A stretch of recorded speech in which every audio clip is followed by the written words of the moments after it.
ভাই, ये तो দেখছি রাকেশ ভাইয়ের বউ। বৌদি তো টপকা জিনিস। বৌদি তো সেই নাচছে। অত বৌদি বৌদি কাকে করছিস? ও আর রাকেশে বউ আছে নাকি? ও তো কবে ডিভোর্স হয়ে গেছে। কি বললি? তুই সত্যি বলছিস? হ্যাঁ রে, এদিকে ডিভোর্স হওয়া বেশ কয়েকদিন হয়ে গেল। তাহলে এবার মালটাকে আমাকেই তুলতে হবে। তুই আবার ওকে বিয়ে করবি নাকি? আরে না না, কত সুন্দর বৌদি, স্বামী ছেড়ে আছে, সোশ্যাল মিডিয়ায় নাচানাচি করি, রূপ যৌবন দেখাচ্ছে, তাকে কি হাতছাড়া করা যায়? তোরা আই বড় নামে কলঙ্ক। তোরা আই বড় ছেলি, আই বড় মেয়ের পেছনে ঘুরবি কি তা না? বৌদিকে দেখে পাগল হয়ে যাচ্ছিস। তুমিও কি বুঝবা? বৌদির পিছনে ঘুরলে মজা আছে। তোকে মজা লিয়াছি, তোর আগে আমি চান্স লিব।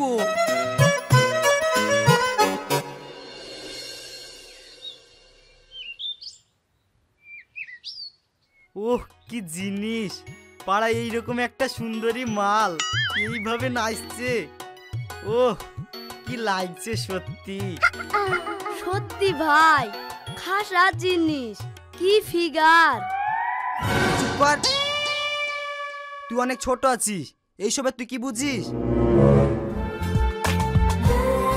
ভাই ভাই, ওই দেখ আসছে।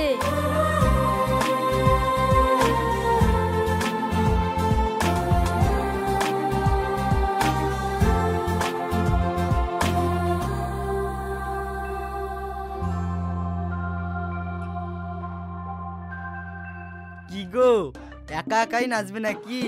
আমাদেরকেও একটু নাচাও। তার মানে তো আমার ভিডিও সবাই দেখে এইভাবে যে অল্প দিনে ভাইরাল হয়ে যাব ভাবতেও পারিনি।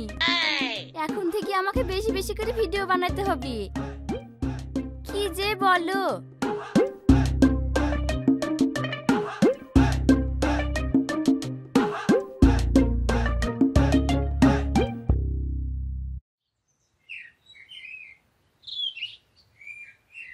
মা দেখো দেখো, আমাদের পাড়ার শাবনাম রিলস বানিয়েছে।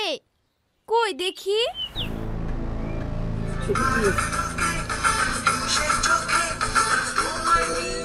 বাবা, মাগির তো রং লেগে গেছে। ভাতা ছেড়ে এসে ধিতাং ধিতাং করে নাচছে। এসব মাগির লজ্জা ঘৃণা কিচ্ছু নাই। লজ্জা ঘৃণা কি করে থাকবে? লজ্জা ঘৃণা থাকলে কি আর ভাতা ছাড়তো? ভাতারের কাছে থেকে এসব করতে পারবে না বলেই তো ভাতারকে ছেড়েছে। এইসব মাগির কোথাও জায়গা হবে না, সারা জীবন নাংলাচি বেড়াতে হবে। হ্যাঁ যে মেয়ে যেভাবে গত দেখে বেড়েছে, বাপ মায়ের চোখেও পড়ে না। আর বাপ মায়ের কথা কি বলছো? আর বাপ মাও তো এরকম। না হলে মেয়ের এসব কীর্তি কারখানা দেখিও কিছু ভুলতে পারে না। ভাবি চুপ করো চুপ করো, ওই দেখো শাবনাম আসছে। চুপ করবো কেন? যা সত্যি তাই বলছি। স্বামী সংসার ছেড়ে এইভাবে ভিডিও করে বেড়াচ্ছে, তখন কিছু হচ্ছে না, আর আমি কিছু বললে গায়ে ফসকা পড়ে যাবে। বাপ মায়ের মান সম্মান লি একটু ভাবে না। এইভাবে মানুষকে গত দেখাতে লজ্জা লাগে না? আসলে তো লজ্জা ঘৃণা নাই, তার লেগে এইভাবে ভিডিও করে বেড়াচ্ছে।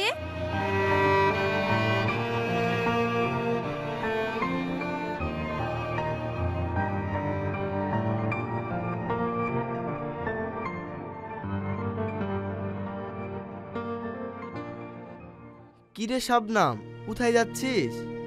একটু বাজারের দিকে যাব। কি ব্যাপার, তোর মন খারাপ মনে হয়েছে? কিছু হয়েছে নাকি? না না, কিছু হয়নি, এমনি। তোর সাথে কতদিন দেখা নাই, সেই ছোট্টবেলায় স্কুলে একসাথে পড়াশোনা করেছি, কত মজা করেছি। তুই তো আর আগের মতো আমাদের বাড়িতে যাসনি। এখন অনেক ব্যস্ত তো, তাই যাওয়া হয় না। তুই আসিস আমাদের বাড়ি। ঠিক আছে।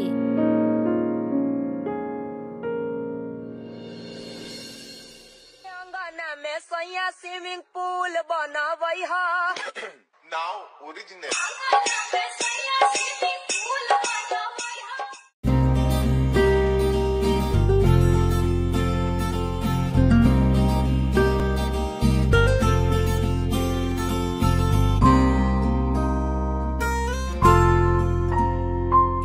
হ্যালো বৌদি, কেমন আছো?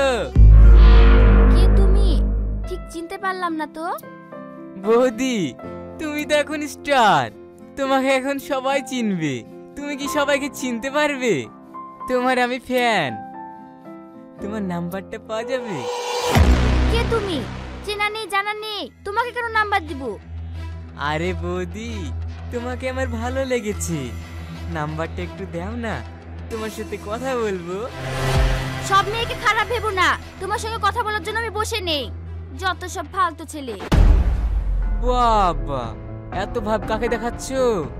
এমন ভাব নিচ্ছ জানে ভাজা মাছটা উল্টে খেতে জানো না। অত ধর তুলসী পাতা হলে সোশ্যাল মিডিয়ায় রিলস বানাতে না, তোমাকে আর রিলস বানাতে হবে না। রিলস বানিয়ে যা পাও তার থেকে আমি বেশি দেব, শুধু আমাকে খুশি করে দিতে হবে। তুমি কি রাজি?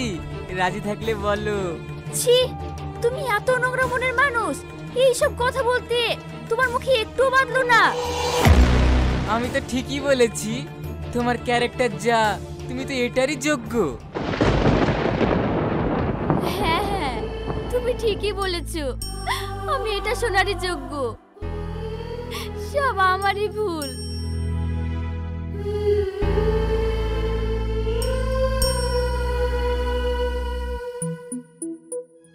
আজ লাইভে এসেছি শুধু একটা কথা বলার জন্য। আজ থেকে আমি ইউটিউব ফেসবুক ছেড়ে দিলাম। আমাকে আর কোনোদিনও সোশ্যাল মিডিয়াতে দেখতে পাবেন না।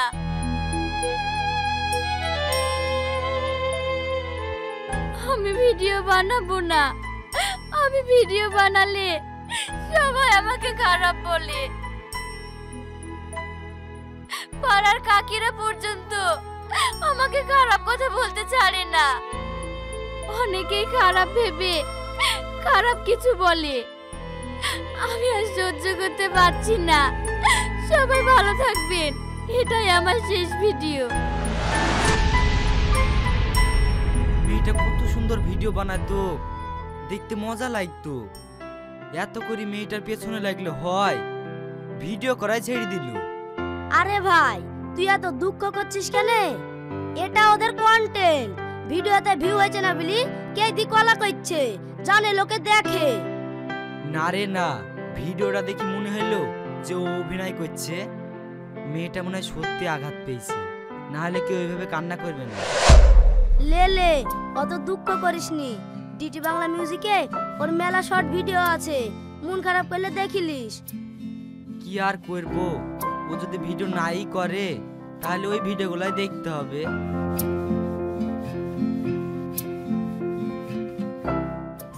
আর মানুষে দুঃখ দিলে এদিকে ছবি ভালো হচ্ছে না, এদিকে দেখি।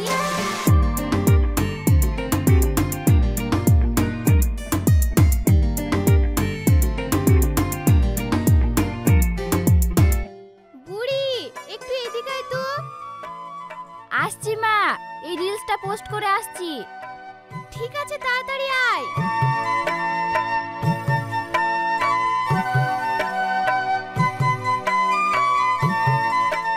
বুড়ি, রান্নার কিচ্ছু নাই, বাজার থেকে বাজার করে লাইগা।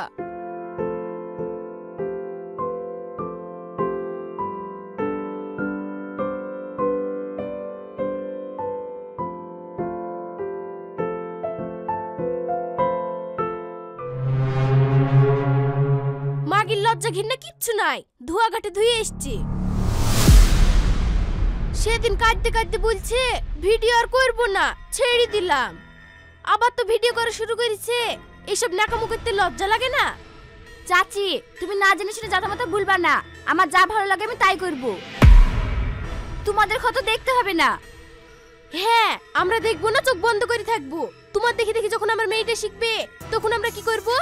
ভিডিও করাটা তোমাদের চোখে পড়ছে, আর কিছু তোমাদের চোখে পড়ছে না?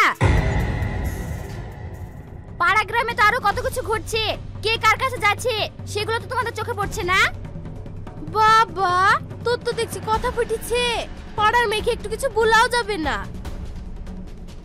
জানা যা, তুইও লোকের মতো নয় করে বেড়াগা। একটা ভাতারের ভাত তো পাসনি, এখন তোকে ওই করে বেড়াতে হবে। চাচি মুখ সামলে কথা বলো, আমার ব্যাপারে তোমাকে আর একটা কথা বলতে হবে না। আমি যা ইচ্ছা তাই করব, তোমাকে দেখতে হবে না। হ্যাঁ হ্যাঁ দেখবো না, যা ইচ্ছা তাই করগা। একটু বলিছে বলি ফুসকা পড়েছি। প্রেমের জোয়ারে দুকুল ভেসেছে।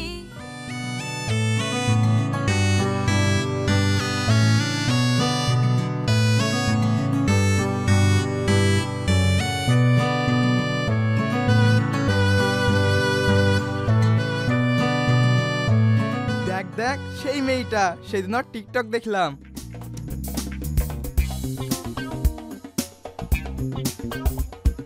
হ্যাঁ তো এ তো ভাইরাল হয়ে গেছে রে।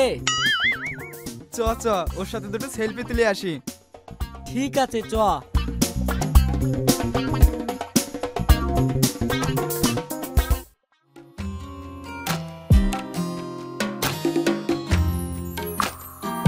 তোমার সাথে একটা সেলফি তুলবো।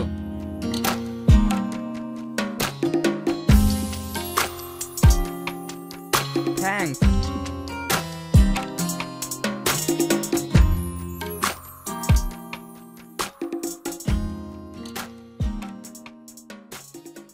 কি বৌদি, কিছু ভাবলে? রেটটা বাড়িয়ে দেব? তোমার কি লজ্জা ঘৃণা কিচ্ছু নেই? সেদিনে ঝামেলা হওয়ার পরেও তুমি আবার আমার সামনে এসেছো। তোমরা আমাদেরকে কি ভাবো বলো তো? রূপ যৌবন সবাইকে শেয়ার করছো, তাতে কিছু হচ্ছে না, আর আমরা চাইলেই দোষ। আমি তো তোমার কাছে এমনি এমনি চাইছি না। সরে যা জানোয়ার, সবকিছু চাইলেই পাওয়া যায় না। কি হলো শবনম, কি হলো? কিছু হয়নি। ও, তার মানে তোমার আগে থেকেই নাক ধরা আছে, তার জন্য আমাদেরকে ঘেন্না লাগছে।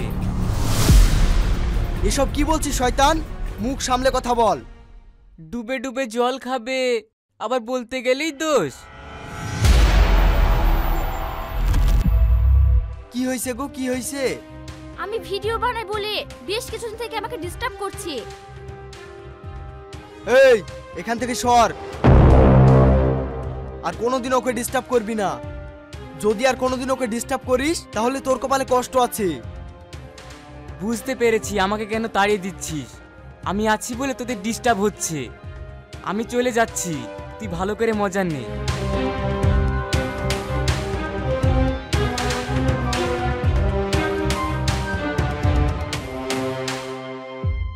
কি রে, তোকে সবাই এরকম ভাবছে কেন? সেদিন সোশ্যাল মিডিয়ায় দেখলাম তুই কান্না করে ভিডিও করবো না বললি, তারপর তো আবার ভিডিও ছাড়লি। ওই ভিডিওর লেগে তুই লোকের কাছে কত কথা শুনছিস, তাও ওই ভিডিও কেন করছিস? তুই তো আমার স্কুল জীবনের ফ্রেন্ড। পড়াশোনা শেষ হয়ে যাওয়ার পর তুই তো আমার জীবনের কোনো ঘটনাই জানিস না। শোন তাহলে আমার জীবনে কি হয়েছে। তোকে যে তোর আব্বার কাছ থেকে 1 লাখ টাকা চেয়ে দিতে বললাম, তুই কি চেয়েছিস? আব্বাকে বলেছি, আব্বার কাছে এখন টাকা নাই, দিতে পারবে না। মেয়ের বিয়ে দিতে পেরেছে আর টাকা দিতে পারবে না? তোমাকে তো টাকা দিয়েছে, বিয়ের সময় টাকা দিয়েছে, আবার ঘর সাজে জিনিস দিয়েছে, তাও তুমি শুধু টাকা টাকা করো। গরিব মানুষ এত টাকা কোথায় পাবে? টাকা কোথায় পাবে না পাবে আমি জানিনি, আমি চেয়েছি মানে আমাকে টাকা দিতে হবে। আর টাকা না দিতে পারলে তোকে আমি ডিভোর্স দিয়ে দিব।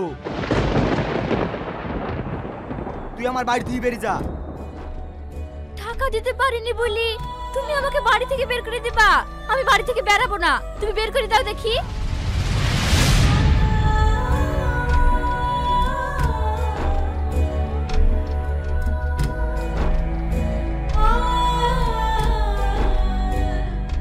এইভাবে স্বামীর অত্যাচার যখন আর সহ্য করতে পারলাম না, তখন মায়ের বাড়ি চলে আসলাম। এখানে এসে দেখি বাবা অসুস্থ, ঘরে যা টাকা পয়সা ছিল সব বাবা ডাক্তার দেখাতে ফুরিয়ে গেছে। স্বামীর আবদার যখন আমি পূরণ করতে পারলাম না, তখন স্বামী আমাকে ডিভোর্স দিয়ে দিল। জীবন যুদ্ধে আরো একটা সংগ্রামের মুখে পড়ে গেলাম। ইনকাম না করলে বাবার চিকিৎসা করাতে পারবো না, আবার আমরাও খেতে পাবো না। তাই একদিন কাজের উদ্দেশ্যে বেরিয়ে গেলাম।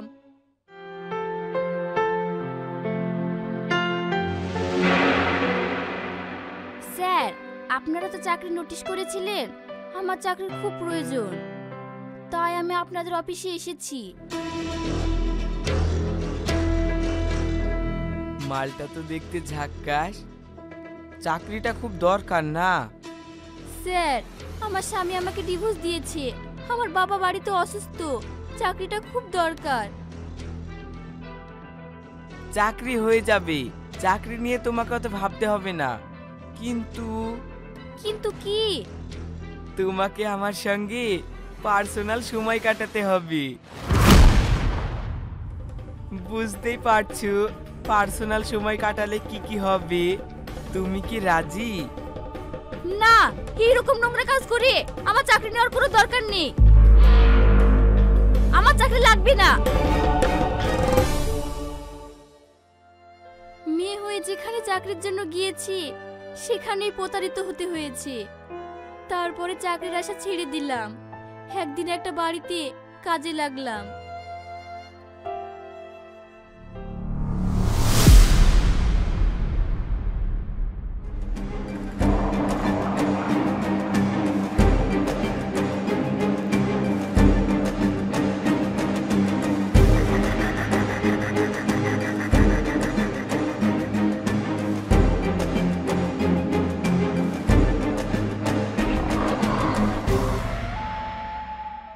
কি হলো? আপনি এইভাবে আমার দিকে তাকাচ্ছেন কেন? আমি কি কোনো ভুল করেছি? না না, তুই কোনো ভুল করিসনি। অত ভয় পাচ্ছিস কেন? কাছে আয়। কিছু বলছেন? আজকে তোর ম্যাডাম বাড়িতে নেই, বাড়ি পুরো ফাঁকা। তোকে আমার খুব পছন্দ, অনেকদিন থেকেই তোকে চোখে চোখে রেখেছি। চল, তুই আমাকে একটু খুশি করে দিবি, তার বিনিময়ে আমি তোকে অনেক টাকা দেব। আপনি এসব কি বলছেন? আমি এসব পারবো না, আমার টাকা দরকার নেই। এতদিন তোকে আমি পোষ মানিয়ে রেখেছি, এখন পালিয়ে যাবি কোথায়? তোকে আমার চাই।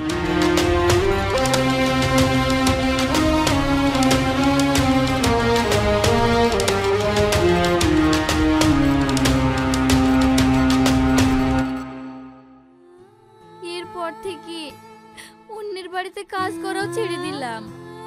কিন্তু এইভাবে আর কতদিন চলবে? বর্তমান সমাজ যখন এত নোংরায় ভরে গেছে, সেখানে আমি এমন একটা কাজ খুঁজছিলাম যে কাজটা নিজের স্বাধীনতায় করা যায়। তাই আমি সোশ্যাল মিডিয়ায় কন্টেন্ট ক্রিয়েট করতে শুরু করলাম। তারপরে এখানেও দেখলাম মানুষে খারাপ বলছে। একদিন তো এই ছেলেটার কারণে ভাবলাম সোশ্যাল মিডিয়ায় ছেড়ে দেব, কিন্তু বাবা আরো অসুস্থ হওয়ার কারণে আমাকে আবার কাজটা শুরু করতে হলো। এবার তুই বল, আমি কি কোনো ভুল করেছি? না, তুই কোনো ভুল করিসনি। তুই এইভাবেই চালিয়ে যা, তুই একদিন সফলতা পাবি। তবে খেয়াল রাখিস, কন্টেন্টের মধ্যে যেন কোনো নোংরা কিছু আসে না। তাই আপনাদেরকে বলছি, কারোর সম্পর্কে না জেনে শুনে খারাপ মন্তব্য করা উচিত নয়।